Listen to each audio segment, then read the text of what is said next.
Welcome to the Learning Pines YouTube. We hope this video helps. You begin by locking the scope. State one concise research question and up to 3 hypotheses. Next, feed the AI your 1030 core sources and export citations as bibtx or RIS so references are precise.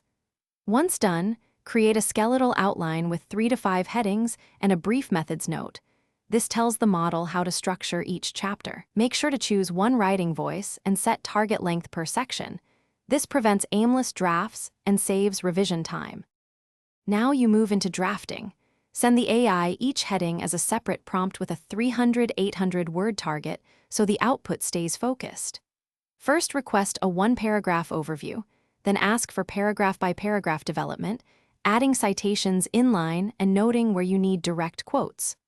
Once a draft exists, ask for a polish pass that tightens argument flow and clarifies transitions. Make sure to validate quoted material against sources and flag anything the model invented for manual checking. To finish, combine all sections and run a coherence and citation pass so argument threads link across chapters. Then export formatted text into your university template, create figure captions and tables, and ensure references match the exported bibtx. Finally, run a plagiarism check and do a manual read-through to verify claims and data. If something reads wrong or AI hallucinated, isolate that passage, ask the model for source-backed rewrite, and cross-check the original materials.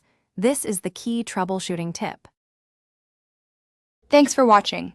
Consider subscribing if we helped you.